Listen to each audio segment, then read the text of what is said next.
Chapter का नाम है अशोक का शस्त्र त्याग।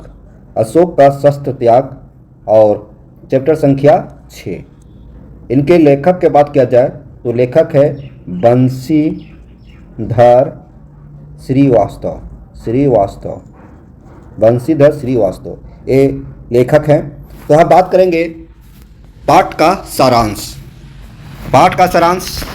चक्रवर्ती राजा अशोक का नाम आप सुने होंगे, इनका नाम आप सुने होंगे, लेकिन इनका एक ऐसा धर्म परिवर्तन होता है और हृदय परिवर्तन होता है कि वह अपने शस्त्र को त्याग देते हैं। तो देखिए पाठ का सारांश आपको बता रहे हैं। अशोक का शस्त्र त्याग शीर्षक नाटक बंशीधर श्रीवास्तव द्वारा लिखा गया है। बंशीधर श्रीवास्तव द्वारा लिखा गया अशोक का शस्त्र त्याग। इस नाटक में नाटककार ने इतिहास प्रसिद्ध मगध कलिंग युद्ध की घटना का मनोहारी वर्णन किया है।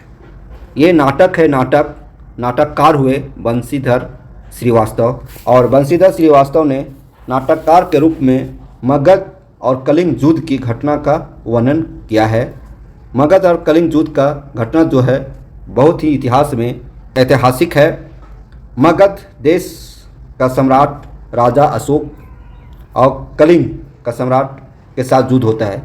सम्राट अशोक कलिंग पर विजय प्राप्त करने के लिए 4 वर्षों से युद्ध कर रहे हैं।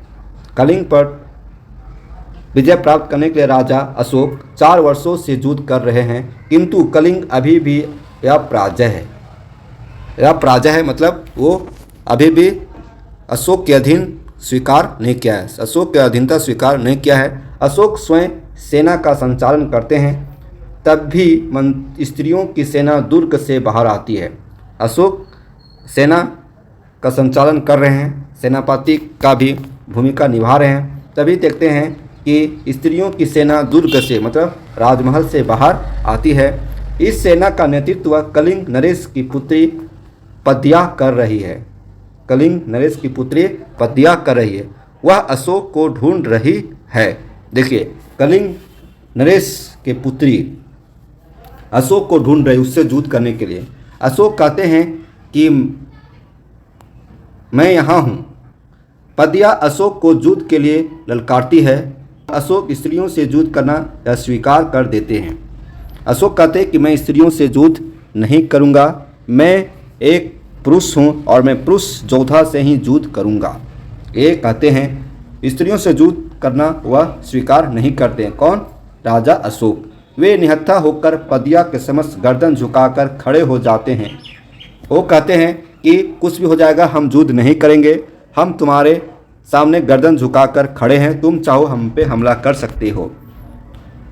वे पद्या से बोलते हैं आप मेरी गर्दन काट लो। पद्या भी अशोक पर वार नहीं करती है, निहत्था अशोक को माफ़ कर देती है। ये नाटक के रूप में पूरे विस्तार से आप पुस्तक में पढ़ेंगे। एक छोटा सा पाठ का सारांश था जो संक्षेप में इसको बताया गया।